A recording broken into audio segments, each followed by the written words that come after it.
அனைவருக்கும் காலை வணக்கம். இன்று காலை நான் உங்களிடத்தில் பகிர்ந்து கொள்ளப் போகிற ஒரு தகவல் ஒரு முன்மாதிரியான ஒரு அடையாளத்தை வைத்து பகிர்ந்து கொள்ளப் போகிறேன். விஜய் என்னும் இந்த மகா பெரிய நடிகர் என்ன செய்து கொண்டிருக்கிறார்? 2026 தேர்தலில் இவர் போட்டிக்கு களமிறங்குவது ஜெயிக்க முடியுமா முடியாதா என்பதை ஜோதிடத்தின் மூலம் ஆலோசிப்பதற்கு முன்பாக இவருடைய ஐக்கியூ பவரை சோதிப்பதற்கான சில வழிமுறைகளை நாம் யோசிக்கிறோம். எல்லாரும் சொல்லுகிறார்கள், இவருக்கு அநேக தலைவர்களை முன்மாதிரியாக வைத்திருக்கிறார் என்று. அப்படி இல்லை. இவருடைய ஆழ் மனதில் இருக்கக்கூடிய ஒரே ஒரு தலைவன் புரட்சி தலைவர் எம்ஜி ராமச்சந்திரன். நன்கு உற்று கவனித்தீர்கள் என்றால் அவரை நீங்கள் இவர் பிரதிபலிப்பதை பார்க்கலாம். ஒரு உதாரணத்துக்கு ஒரு சம்பவத்தை ஒரு உறுதிப்படுத்துவதற்காக சொல்லுகிறேன். எம்ஜி ராமச்சந்திரன் என்று சொல்லுகிற இந்த எம்ஜிஆர் தான் அரசியலுக்கு வர வேண்டும் என்ற எண்ணம் இருந்தபோது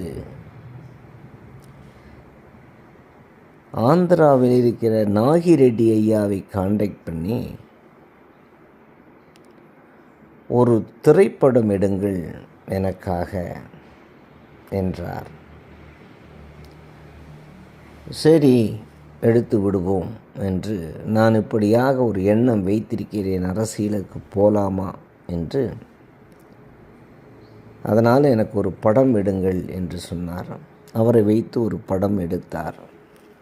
ஒரு ஊராட்சி மன்ற தலைவராக தேர்வு செய்யப்பட்டு அந்த ஊராட்சி மன்ற சிம்மாசனத்தில் அமர்வதைப் போல ஒரு காட்சியை உருவாக்கி எடுத்திருக்கிறார். அந்த எடுக்கப்பட்ட அந்த படம் திரையிலே போட்டு சென்னையிலே ஓடுகிறது. அந்த படத்தை பார்ப்பதற்காக இவரும் நாகிரெட்டி அவர்களும் இருவரும் சென்று பார்க்கிறார்கள். நல்ல பாடல்கள் இருக்கிறது. யாருக்கும் அறிவிக்கப்படவில்லை, அந்த தியேட்டர் மேலாளருக்கு மட்டும் அறிவிக்கப்பட்டது. இவர் போய், இவரும் நாகிரெட்டி ஐயா 2 பேரும் போய் தியேட்டரில் கதவு அருகே நின்று கொண்டு வேடிக்கை பார்க்கிறார்கள், படத்தை பார்க்கிறார்கள். படத்திலே பப்ளிக்குடைய ரியாக்ஷன் என்ன என்று அறிந்து கொள்வதற்காக ஒரு பெரிய ஆவலோடு கூட போய் பார்க்கிறார்கள். அப்போது அந்த ஊராட்சி மன்ற தலைவராக இவர் திரைப்படத்திலே ஜெயித்து அந்த சீட்டில் அமரப் போகும்போது அந்த மக்களுடைய ஆரவாரம் இவரை பயங்கரமாக உற்சாகப்படுத்தி விட்டது. அதன் அடிப்படையில்தான் சரி, நம் அரசியலில் நின்றால் வென்றுவிடலாம் என்றுதான் அவர் ஒரு அரசியல் கட்சியிலே உறுதி செய்து கொண்டு தன்னை தானே சோதித்து கொண்டு தன் நிலையை தான் அறிந்து கொண்டு அவர் போய் அரசியலிலே முழுமையாக காலிறக்கினார் என்று சொல்லப்படுகிறது. அதே பாணியிலே சகோதரர் விஜய் ஜனநாயகம் என்ற படத்தை அவர் ரிலீஸ் செய்ய போகிறார். உற்று கவனியுங்கள். ஒரு சிங்க் இருக்கும் இதுக்கு அதுக்கும். எல்லாரும் கூட்டணி கலைக்கிறார்கள், போராட்டத்தை கலைக்கிறார்கள், வெளியே வா வெளியே வா என்கிறார்கள்.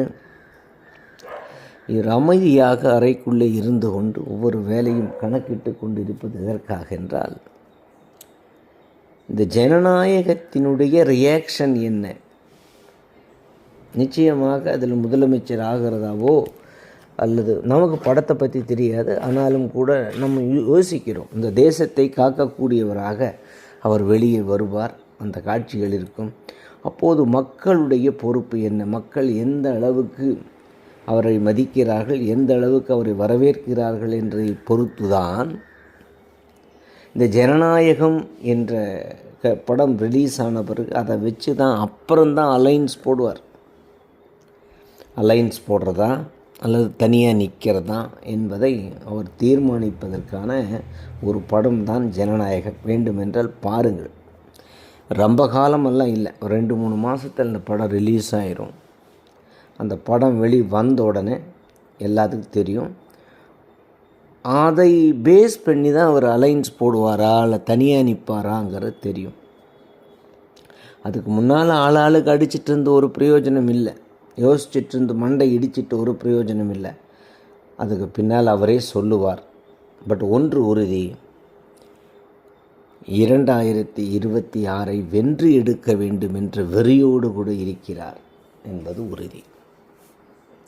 நன்றி நண்பர்களே. தருமையான தருணத்துக்காக காலை வணக்கம்.